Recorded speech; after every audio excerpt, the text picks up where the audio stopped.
Hello, everyone, and welcome to today's webinar, Controlled Unclassified Information. What is it? Where is it? Before we get started, I'd like to go over a few items so you know how to participate in today's event. We've taken a screenshot of an example of the attendee interface, and you should see something that looks like that on your own computer desktop in the upper right corner. When you joined today's webinar, you selected to join either by phone call or computer audio. If for any reason you'd like to change your selection, you can do so by accessing the audio pane in your control panel. You will have the opportunity to submit text questions to today's presenters by typing your questions into the question pane of the control panel. You may send in your questions at any time, and we will collect these and address them during the Q&A session at the end of today's presentation. I would now like to introduce Fred Sergi, Lead Information Security Consultant for the Americas in LRQA, and Brian Rhodes, Head of CMMC for the Americas. Howdy, everybody. As said, my name is Fred Sergi, and today we are talking about the most important piece of this journey. So welcome to our first webinar series, CUI, what is it and where is it? Now, this is a topic to us that is very, very important. We intentionally chose this as our first conversation because in the world of DFAR 7012 and CMMC, this is the thing we are trying to protect. And I wanted to give everybody a background on what it is, why it's important, how this can transform your business. So if you look at the agenda here, we have really this broken down into three main categories. The first category we're going to be talking about is what is CUI and where does it come from? And we need to know this information so that as you begin to walk this path, you know where to go look for the authoritative resources to understand CUI. Don't get me wrong, Reddit's a fantastic place, but it's not always going to be the best information. The second part, we're going to get into a little bit of the legalese of understanding really what CUI is. And then once we know those things, we're going to get into the flows of how CUI is used inside your business and things we want to talk about surrounding that. So without further ado, we're going to kick it right off and get into the beginning. Now, I'm a massive fan. If you want to know what's going to happen in the future, look, see what's happened in the past. And this is a fun one because as we start off, in the beginning, there were a lot of designations for what we now call CUI. And I chose these specific examples because, quite honestly, it makes me giggle.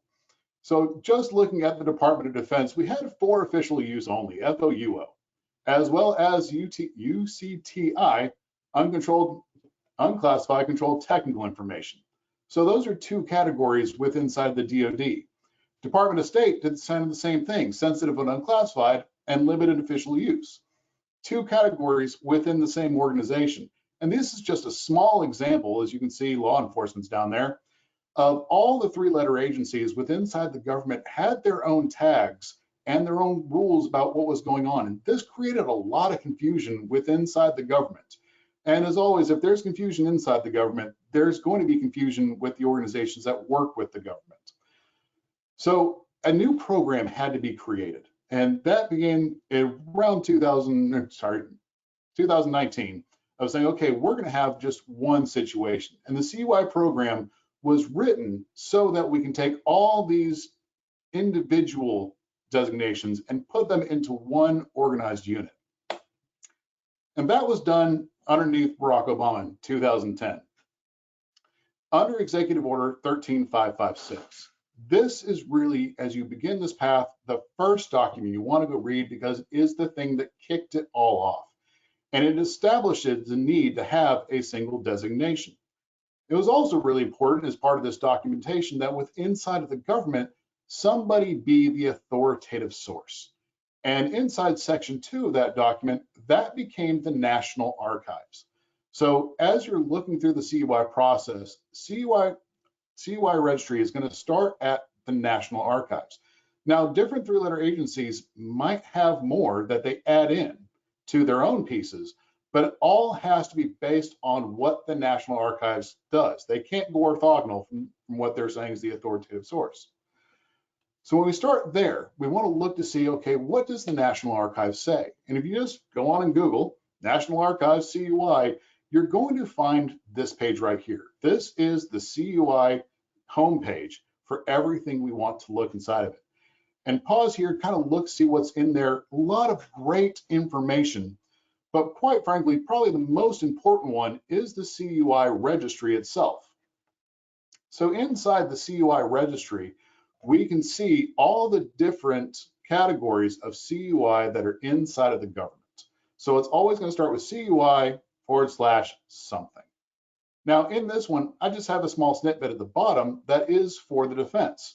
So you can see that, hey, we have controlled technical information, nuclear information, privileged safety information, which we'll talk about in a second, but it gives you an idea of what subcategories look like inside of the CUI system. Now, I do want to pause and remind everybody that this particular one is for defense, but that does not mean that the Department of Defense can't use other CUI categories for their documents. They absolutely can. We just need them classified correctly so that everybody knows what to do with that information when they receive it. This is also something you want to come and look at every once in a while. One of the most important things I teach organizations when we're walking them through this journey is everybody in the organization needs to care about CUI a little bit, but somebody inside the organization needs to care about CUI a lot. And that particular person or persons needs to continuously look to see what's going on inside NARA and any other registry you might need to pay attention to figure out.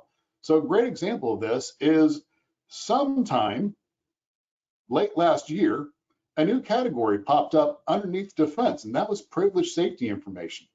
So I have tons of documentation that I've written and slide decks throughout the years that all of them only mention the other four that are listed there. And this new thing popped up, and that's an indication for me to sit down and say, hey, there's a new thing. I need to go make sure I know what that is.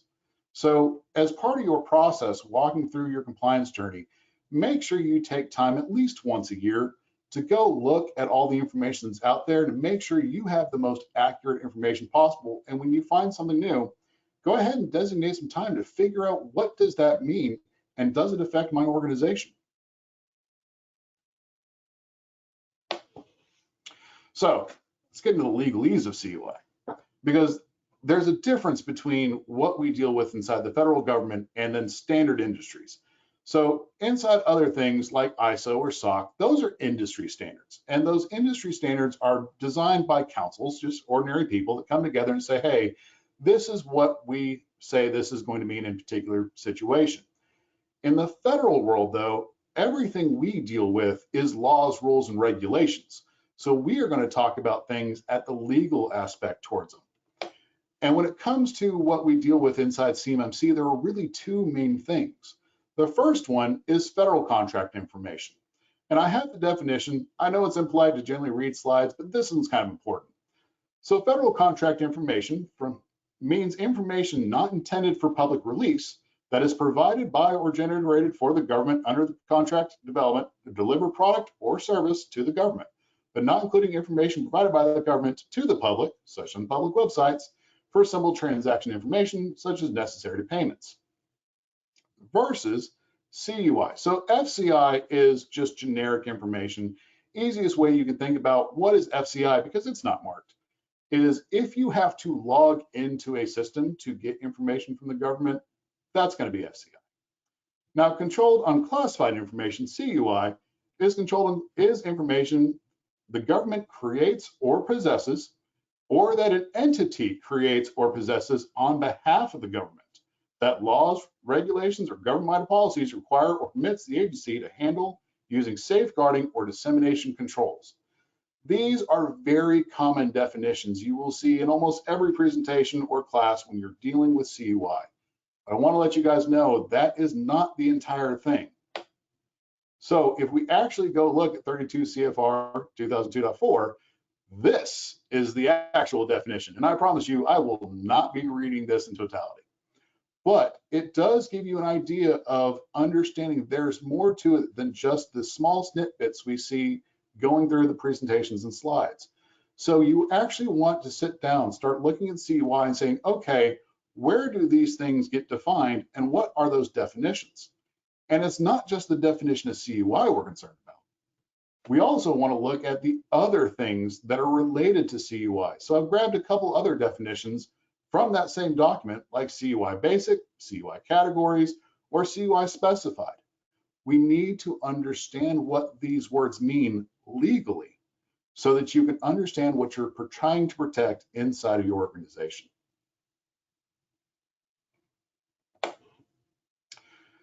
Coming back to this, okay, now we know the legal definitions. Now, how do I start learning more about what's going on? And again, a great starting point is coming back to the National Archives. And inside the National Archives, we can start looking at the variations of index groups. So it's very hard to show this on a web scratcher. So we just took them out and put them into tags all the way across. And you can see the various types of index groups for each CUI category. Now, inside the world of CMMC, the two that we see most often are going to be defense and export control. That's just what it is. But as I mentioned earlier, we might see some of the other index groups inside contracts, just depending on what you do inside of the DoD.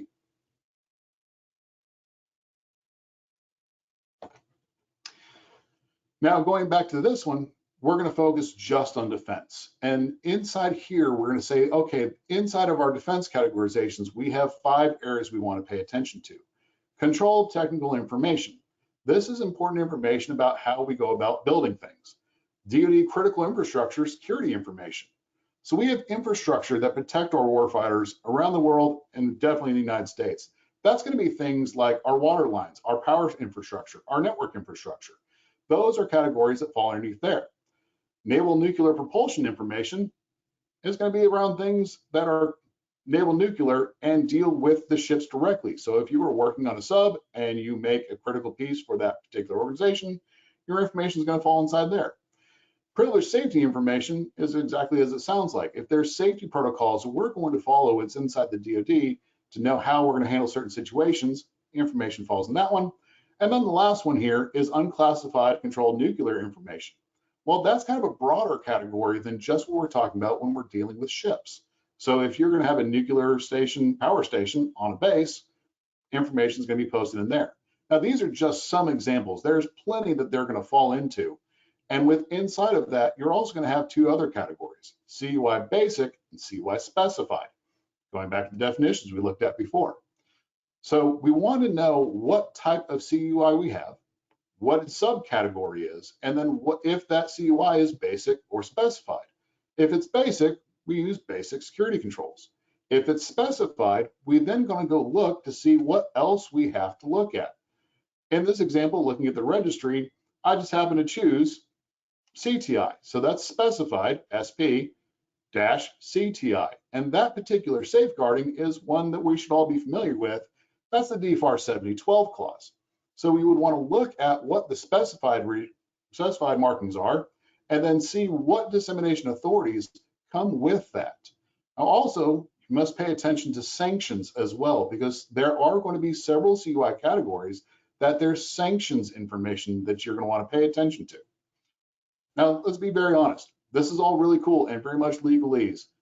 Do not be afraid as you're walking through this path to reach out to your attorney to figure out what these things really mean. I've been doing this for a very long time, and even I have to sit down with my attorneys every once in a while. An hour or 2 is generally fine to say, hey, here's what I need to know. I think it means this, but can you please verify or explain it to me in a better term? That 1 or 2 hours to get that in-depth knowledge, the legal knowledge about what's going on, is monumental when understanding how to deal with CUI. And that's going to be a theme we're going to see a lot through this conversation. So let's talk about learning CUI. Once we've gone through, we know what the legal definitions are, and we know where it came from. Now we want to start looking at where does this affect me from my compliance standpoint?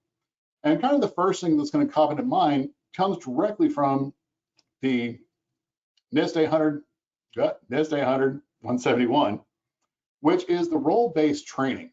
So, and this is to ensure that personnel are trained to carry out their assigned information security-related duties.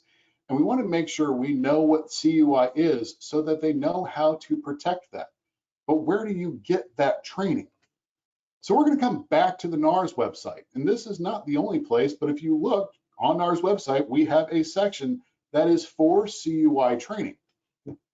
And inside of here, we can see the various programs that they have put together to get an understanding of what's going on. And I absolutely recommend spend a little bit of time and really watch all of these. And the reason I say that is, yes, it teaches you about CUI, but as you watch the videos that are in here, you're going to learn the context of some of the other requirements that you're going to have inside your CMMC journey. Great example of that is there's an awesome video about lawful government purpose and understanding what an authorized user is in terms of lawful government purpose. Now, there are other websites you can also go watch or go recommend. So CDSE is another great one where you can come through and see the training that government employees have to take from start to bottom and the different things they look at. This is a great starting point. If you have nothing else, where you might want to start, say, okay, in my training regimen, these are the ones I want to do. And they're awesome because you can have your team members take these classes, and at the end of the class, they get a certificate saying that I've completed this training, which is the evidence you would need to prove that your team members are getting the training they're wanted. So right there, we have the DoD mandatory controlled unclassified information training. It's a great start. It's not the only one. There's a bonus one that's absolutely a requirement in 323, insider threat awareness training, also right here. So these are great free resources that you can start your journey with. So let's get into controlling CUI. When you start the project of, okay, you know what it is, you know the background, now I need to start looking at my organization and understanding where this is inside of what we do. Here are some general questions we want to start with as you walk through it. And really the intent here is you start with the first interaction that you have with the government or your prime contractor. Who's that salesperson? There is a very large probability that contracts that you're going to go after, RFPs, RFQs, might contain CUI inside of that RFP and RFQ. So you want to make sure that your sales team is ready to be able to handle that information. Who helped write the contract? Once that information has been received and you want to start getting the bid process going through, you need to understand who inside your organization is going to help build that. Now, it might be just your sales team, but there might be other people inside your organization that need to contribute to going to writing that bid out. Once you've got a little bit further, you want to start figuring out who's going to be running the project. So there should be an authoritative source to say, okay, here are all the people that I need inside of a project and which ones are going to need access to CUI and which ones are not. Followed by who does the actual work. Depending on what you do, this is going to be different organizations, but you need to know who's going to be handling that CUI and what they do with that information once they have it. Is it just simply coding and it's your developers that need access? Do you have a CNC machine and your technicians need to have access? Walk through every piece of that. Along with who does the work, we want to ask ourselves, who's going to be supporting the people who are doing the work? The easiest one here, the IT team. They're going to need to know how to protect that information and ensure that the tools and computers that your team is working with are compliant with what they need to have to control and protect CUI. You also want to look outside your organizations. Do you have any vendors that are going to be working with you during this process to handle what's going on? A very common one we see is when you need to destroy something. A lot of organizations will hire third-party organizations to either shred the documents or destroy hard drives, whatever it is. We need to know who those vendors are. We need to make sure those vendors are compliant for the things that they need to be taken care of, as well as your suppliers. Realistically speaking, your business probably gets resources from another organization. That's your CUI flow down. You want to make sure that your organizations that you're dealing with as part of your contract are also paying attention to controlling and protecting CUI. Now, this is a great starting point to look at this, not just from a CMMC compliance standpoint, but really a point for an organization to sit down and really look at what your business does. Many organizations, when working on this, outside of becoming cybersecurity compliant, CMMC compliant, also look at this as a way to increase their value and increase their processes to ensure that they're being as efficient as they possibly can with what they do.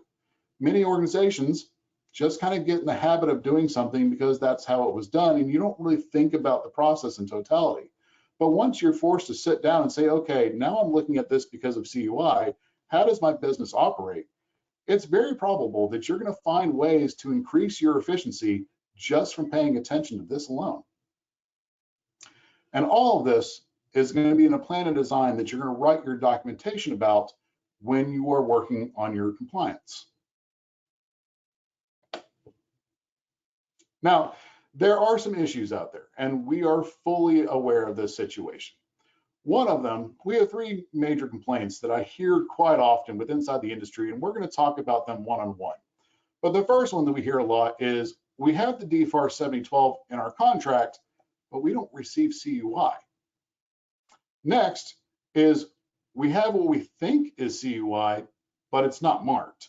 And then the final one is we were given CUI, but it has nothing to do with our organization.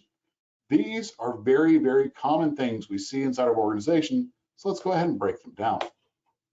So starting with situation number one, we have the DFAR 7012 in our contract, but we don't receive CUI. This is coming to a paradigm shift that we're having with inside the organization. For quite some time, we know that the DFAR 7012 flow down was just added to contracts. It was an easy way out. We put it in there and they either accept it or don't accept it. But as an organization that deals with the Department of Defense or works inside the DIB, this is the point where we have to start thinking about how we're dealing with these contracts and really saying, okay, is this necessary? Conversations need to happen, because if you're working on a project that says it has DFAR 7012 but doesn't really need it, well, then I can charge one amount. But if you're going to require that I have the DFAR 7012 contract in there, well, it's going to be this other amount, considerably more.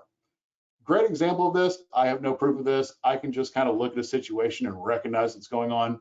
Just recently, Boeing got made fun of. That's a good way to say that. Made fun of because they were charging $180,000 for soap dispensers inside of their airplanes for the military. And many people got outraged. Like, why are they charging $180,000 for a soap dispenser? Well, my assumption, just my assumption, is that that contract went out and it had the DFAR 7012 clause in it.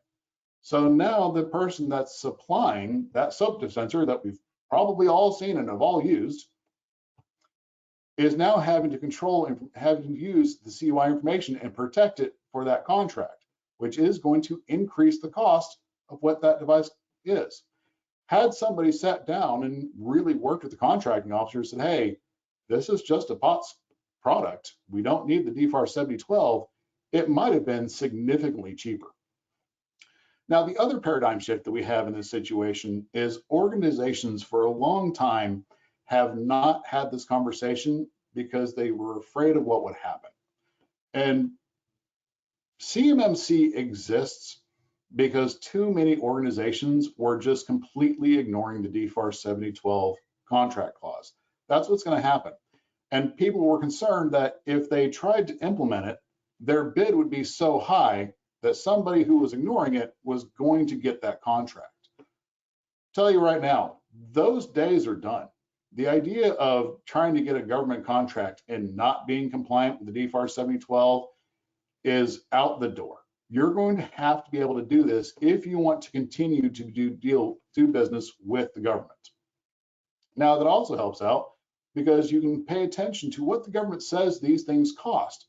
If you go look at the market, at the research the government has done, they give the government a general idea how much it costs to become DFARS compliant and how much to get your CMMC certification. So if you know that you have on average 6 contracts a year with the government, you can take those costs, divide it up, and come up with a realistic expectation of how much you need to charge to make sure that these contracts are going to be valuable for you.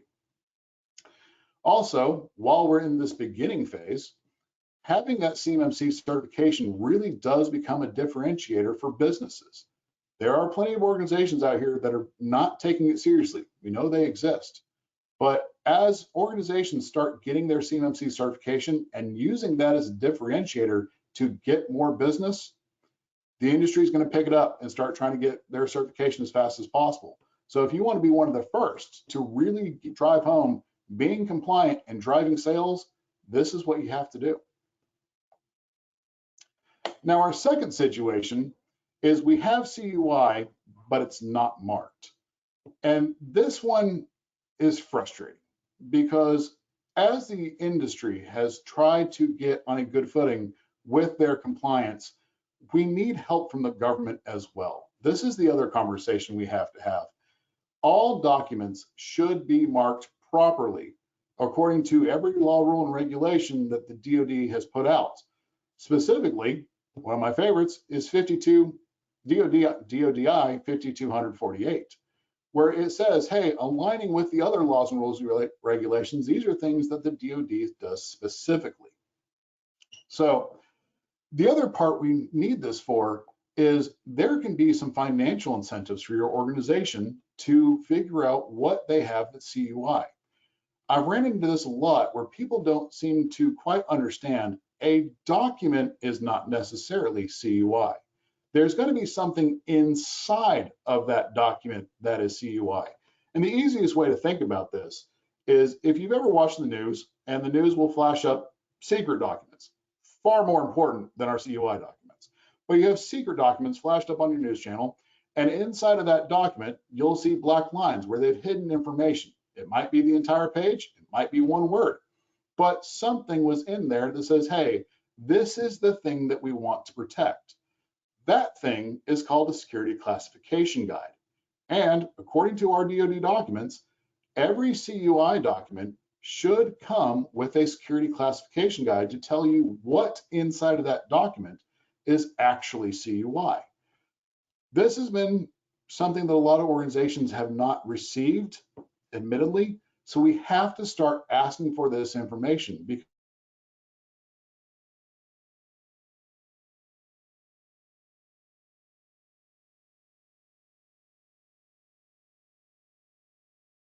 use and sell later. But you have to designate those things. So if we know what we're building and we know what is CUI, I'm gonna keep talking, then we will know what we can do with that information and also how to protect it. A great example of this is I had a client in the past that made prefabricated buildings, and their contracts did have the DFAR 7012 clause in there. And they were concerned that their building process for making prefab buildings would become CUI. So we actually sat down and looked for this information, received what we needed to know about what in this contract was CUI. And as it turned out, it wasn't the building or the specs that was CUI. What was actually CUI was the location that that building was going to. So the company was able to keep their normal business processes and only build a small environment to control securing the information of where their information went. So moving on, we have our third scenario. We were given CUI, but it has nothing to do with our organization. And this is when we go back to, we need to understand the legal terms for particular information. In this one, an authorized user is somebody who is allowed to see CUI. And that authorized user must have a lawful government purpose. I have the definition up there right, so you can read it. But lawful government purpose means that you're allowed to see a particular set of CUI. So if you think about an organization that might have two contracts, one contract is to create paint, and another contract is to build a building, separate contracts. Inside of that organization, you would have authorized individuals with lawful government purpose for the first contract that would not be able to look at the contract, the second contract, and vice versa. So we need to know what lawful government purpose authorized users have inside your organization. Now, in that process, let's say you have received information that has nothing to do with your organization. What do you do at that point? Well, that's data leakage. And you need to be able to contact whomever sent you that information and say, hey, this is something we have no lawful government purpose for. What do you want us to do? And allow that organization to run their incident response plan to figure out how to control and improve the situation for later. Now, with all three of these situations, you notice there's a lot of communication going back and forth. And we need the industry to understand that communication has to happen within all of our organizations so that we can start driving this forward, knowing what CUI is, knowing where it's being used, knowing where it's going, within information coming to us and information going down to our suppliers. These are all important things to know so that as you begin to walk down your journey of compliance, you can make wise decisions about what you're going to secure and where. And there are organizations out there that say, hey, we're just going to secure everything. If you're a very small organization, that might be financially viable. But if you're a large organization, those costs might get out of control fairly quickly.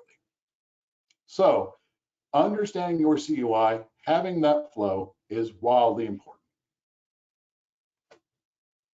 So we have some final thoughts here. What did we learn? So yes, you do have to do this if you're going to be dealing with DoD. This is a situation that still makes me giggle. We've been working on CMMC for 6 years now, and it doesn't feel like it, but it is. And the DoD is going to require this. And not only the DoD, but if you look to see how the laws are coming down inside the government, you're going to start seeing other three-letter agencies use this information as well. Now, it's already being done. So if you were to look at FEMA, FEMA does require a subset of the DFAR 7012 laws inside of their contracts for insurance companies. The same thing's true with TSA and the pipelines. The pipelines do use a subset of NIST 800-171 as security practices for the pipeline industry. So we see this not only being implemented inside the DoD, but it's beginning to grow outside the DoD as well. I also want to say that if you look at just CMMC and exclude it from the DFAR 7012 clause for a second, just CMMC, private industries can absolutely go after this certification. If you are the type of organization that likes being as secure as humanly possible, this is an avenue you can go after just to say, hey, we care about cybersecurity and we're going to do this thing as well.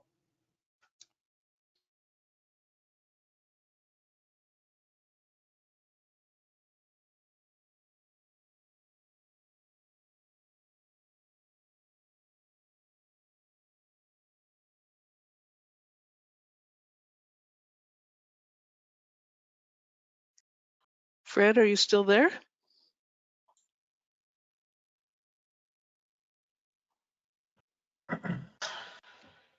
It appears there might be some audio or some connectivity issues. There's definitely an issue. I think he's coming back now. Just want to make sure. If anybody, just a quick before we go to the questions, you do have the ability to still submit questions if you have them in the questions pane of the attendee control panel. So I'll just wait to see if Fred joins again.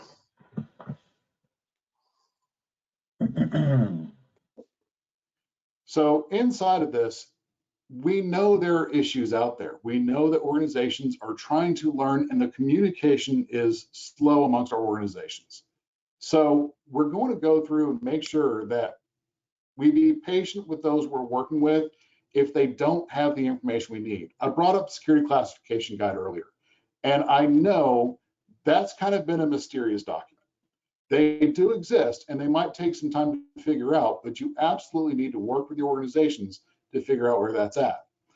Also, be patient with those that are not directly related to the DoD. So if you're working with a prime and you're asking questions, be patient with the people that are trying to figure it out. The difficulties that you're going with also are the same ones that they're dealing with. And the final thing is ask questions, and ask questions often. Many organizations are afraid that if they start asking questions about compliance, that it's going to somehow look negatively on themselves. And that's just not a true statement. When you look at the DoD and you look at the primes, right now they are desperate to try to find those organizations that are taking this seriously and actively working on becoming compliant, because those are the organizations they can trust. And they're trying to figure out their own processes as well. So if you're working with them and asking questions about what to do and how, it gives your primes and the DoD an opportunity to say, okay, these are the things our suppliers are asking for. How do we address these things? But those conversations don't go well if nobody's talking to each other. So that sums up our entire conversation. Want to go ahead and open it up to the floor, see if anybody out there has any questions you'd like to ask us about CUI. Fantastic. First question that we have is, what are the best ways to evaluate whether or not you have CUI? So the starting point you want to note is whether you have CUI or not is go back and look at your contracts. Specifically, you're looking for that DFAR 7012 clause inside the contracts that you're actively working on. So that is a beginning point to say, okay, where am I going? What am I looking for? What is that contract doing? And what inside of there do I need to protect? It's a great question. Fantastic. I don't have any questions in the questions pane, but Brian, did you get any questions that you feel are relevant that came in through registration? Yeah, one of the things that comes to mind is once you establish that you have CUI, how do you scope it? What's the process to figure it all out? Is that part of your workflow that you do when you engage with clients? Tell us a little bit about how you define and help clients understand CUI. Absolutely. So this goes back to understanding of flow, which is one of the requirements inside CMMC. And we talked about it a little bit of start at the beginning. Who is your first point of contact inside with either the prime or the government? Your sales team. From there, we work down saying, okay, sales team did their piece. Where does that information go once sales is done? Generally project managers or general managers. What does that general manager do? Well, they have team members below them that work on whatever the contract is working on. So we want to identify the sales team. What do the sales team work with? Typically speaking, that's going to be, out email 100%. They're probably going to have some Word documents. So they're going to need somewhere to store the Word documents they're working on. They might have different calculators that they need to keep track of to track resources. How are we going to store that one? Next below is the general manager. Okay, a general manager knows what they do, but they're going to have those authorized individuals. So who within their team do they want to start selecting to work on this particular project? And once you've selected that team member, what does that team member need to get their job done? Do they need a secure laptop? Do they need a cell phone? Do they need access to a particular machine or a cloud provider? Understand what that person needs to do the job they're being asked to do. Once they've done their work, you then need to retain the information. So somebody needs to have a place to take all the things that you've just worked on and store it for however long your contract needs to store. So we need to make sure that we have a place to store both digital and physical items. Beyond that, the last part, we need to know what to do when we can destroy the information. So we need to know our process or your process of what to do to destroy the information in ways that comply with the government laws, rules, and regulations.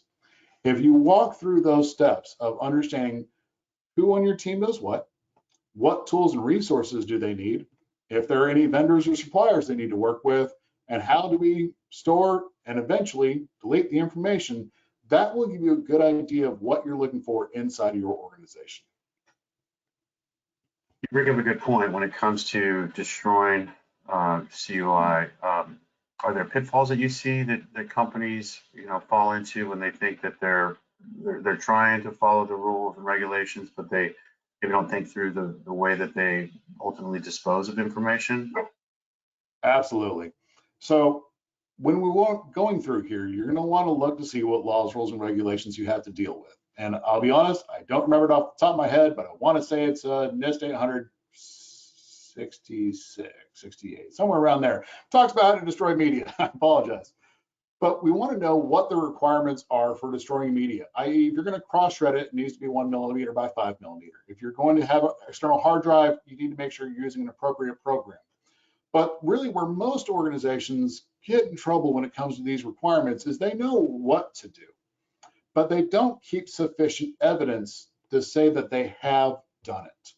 And this is where either choosing the correct program or choosing the correct vendor can mean a world of difference, because a good wiping program and a good vendor who is going to destroy the stuff for you will give you a certificate validating that this has been destroyed in such manner. And you want to keep that information somewhere inside your organization as evidence that this has been done. That's what an assessor is really going to be looking for when they walk through your assessment. Now, it's also entirely possible that when it's time for your assessment, you might not have done that thing yet. And that's okay, generally on the first time. So your first CMMC assessment, you may not have that particular piece of evidence. By the time you hit your second assessment 3 years later, I would kind of expect that something inside your organization would have had to gone through the proper wiping techniques to make sure it was taken care of. And I would expect to see that. But keep that in mind. Well, this is one of those things that can actually be a little bit of fun. I've worked with some clients in the past that they wrote their policy procedures of disposing like hard drives, and they decided that they would document the fact that they took their 12-gauge shotgun, shot it, and then smashed it into pieces, put it in a grinder.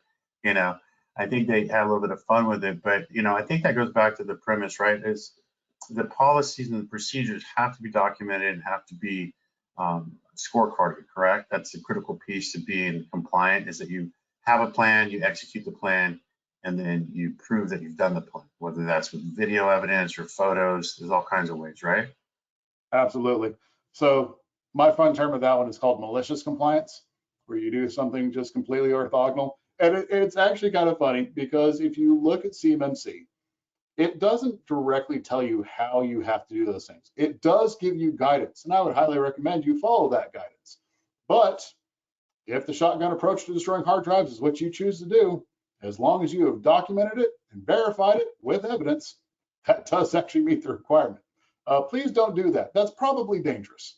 Yeah, you have to be well versed in handling firearms, I would think. But just to bring a little levity to the conversation, what do you do when businesses look at this as they say CMMC is an IT problem and CUI is handled by the IT department? How do you overcome that knowledge gap, if you will? Absolutely. And my answer for that one, it's not what I know, it's what I can prove.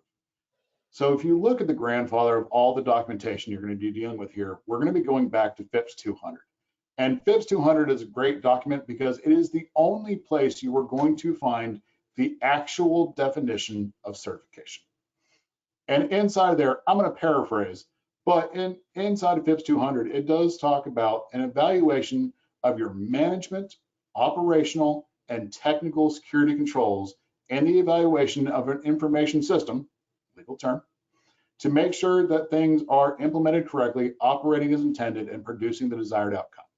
So the last 3 lines I just said there, we recognize that. That's the evidence piece. So we're going to sit down, talk to the people on the outside of the organization, review your policies and procedures, and make sure you're doing the thing you say you do.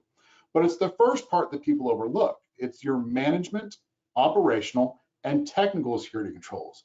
Your IT department, 100%, is your technical security controls. Those are the guys that are actually going out there and making the configuration changes to your environment, making sure FIPS validation is enabled, making sure you're using multi-factor authentication.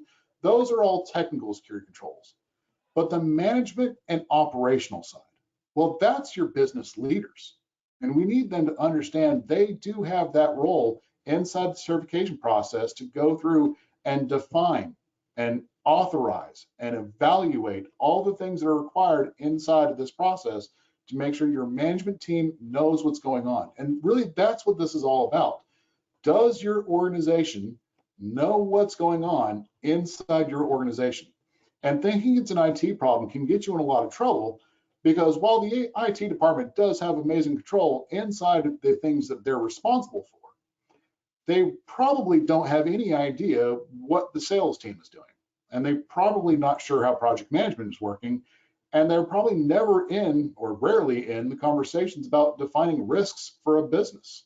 That's just not their responsibility. These are part of the management functions where we bring in leadership to say, hey, this is what we're doing. What are you working on? What's your vision for the future? And how does compliance fit into that vision? So, to kind of paraphrase a little bit of that, the critical piece is education. And that's not limited to the people that are tasked with the responsibility of managing CUI, understanding CUI. It's really a paradigm shift for the organization, right? Overall, they've got to kind of maybe reevaluate their workflow and embrace this mindset change, right, of how they go about their day-to-day.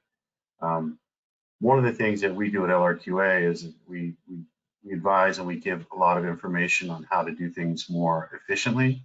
And I think that's a big part of, once you scope the CUI and you understand it, you understand the responsibilities around it, would it be fair to say that you're going to try to find ways to work efficiently within the requirements and still produce better or higher quality results for your organization? Is that kind of the goal here? Absolutely. As we're walking through here, the goal is to not be disruptive to your business.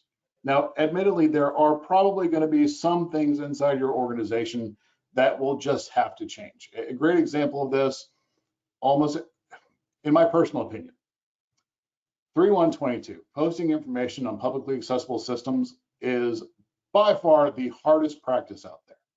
Not the actual requirements that hard, is when you actually look at it, getting people to read the entire thing is very difficult. And then when you start talking to your social media team saying, hey, we need you guys to follow a process before you post information, and after you post the information, go back and check it. That's a disruptive process for most organizations because that's not normally something they do. They'll check it going out, absolutely. Checking it once it's been posted, it's hit or miss. So we would sit down and work with an organization and say, okay, what is your process right now? And let's see if we can actually add this step into a place that makes sense. So for many organizations, once you post information on a social media website, usually somebody goes back and looks at the analytics to see, did that post do any good? And that's a great time to add in a step to say, hey, let's verify that this does not contain CUI while you're checking out the analytics. But you have to know your processes of the business to understand where to put these particular pieces. It also means that those people inside your social media team, although probably will never touch CUI, do need to be trained on what CUI is. So that goes to our training requirements. It touches multiple spots to make sure it's not disruptive, but making sure that we're flowing the business and getting value out of what you're trying to get done. So this one topic, CUI, that's why you started off with this talk. It's a critical phase to your cyber maturity. It's a critical phase to your success moving forward. It requires you have to avoid spillage, which would be something posted on a social website without knowingly doing it or willfully doing it, right? But talk a little bit about how that can go wrong for companies that aren't paying attention to these things. What are the ramifications, exposures? Absolutely. So one, let's talk about incident response. So you've discovered that you accidentally posted something on a publicly accessible system. That immediately means you have to start running your incident response. You have just caused data leakage. So that team has to get involved to figure out how we're going to remove the information that was posted out there. Part of doing incident response, this is a fun piece, everybody. There's a difference between being contractually compliant and being CMMC compliant. Incident response, we do have to designate authorities outside your organization that you're going to respond to incidences about. But that's all it says. It doesn't tell you who you need to go to. If we look at our contractual requirements inside DFAR 7012, that's where it says we have to contact DibNet within 72 hours of finding out there is an incident. Now, let's pause here for a second, because a lot of companies get confused. They think once there's been a breach, they need to let DibNet know, and that is not true. You need to let DibNet know within 72 hours of believing you have had an incident. So you have to get DibNet involved in this process. And that's not as scary as it actually turns out to be. By and large, with very small things, the people that are going to be coming to help you during that process from the government are going to be very polite, very cordial. Mistakes do happen. And if you're following if you have a well-documented, well thought out, and well-executed plan, that's generally going to be the end of the conversation. If though you get in and you don't have those things and it becomes a chaotic mess, that's when it gets ugly. But what information do we see gets posted a lot inside of organizations? And let's be real, it's generally not Twitter accounts. It's going to get organizations in trouble. Most often that I see, it's actually HR. And pause, let people think about that for a second. When you get government contracts, it is very common that the government contract will say, hey, you need to hire X number of people, and those X number of people need to have these skill sets.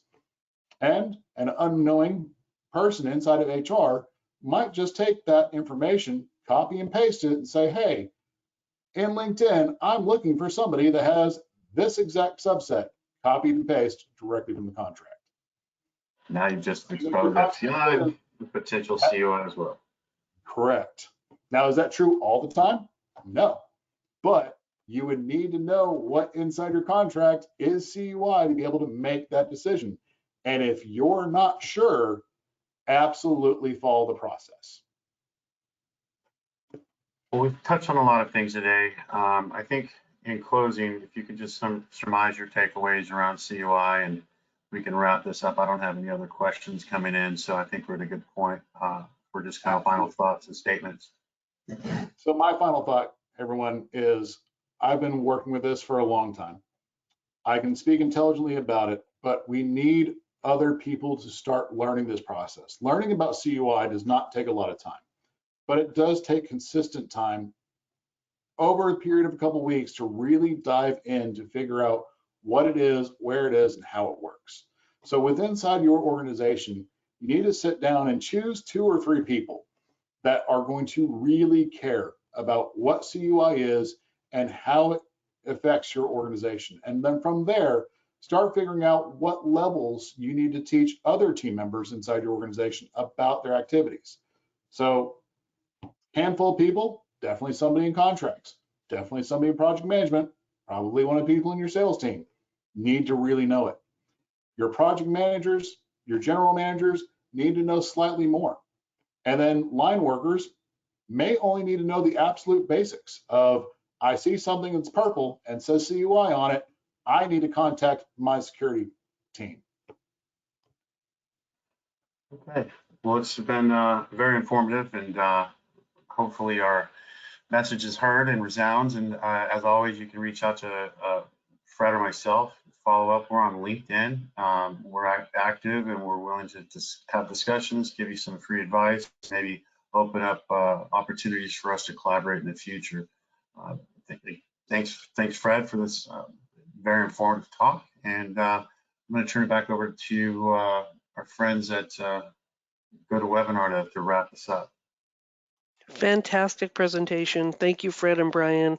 Thank you, everyone, for attending today's webinar, Controlled Unclassified Information. What is it? Where is it? If you have any other questions, as Brian mentioned, please contact Fred or Brian on the emails on our screen. And once you leave today's webinar, you will receive a survey on the presentation. We would appreciate it if you can complete that and provide your feedback. You'll also receive a follow-up email within 24 to 48 hours with a link to view a recording of today's webinar.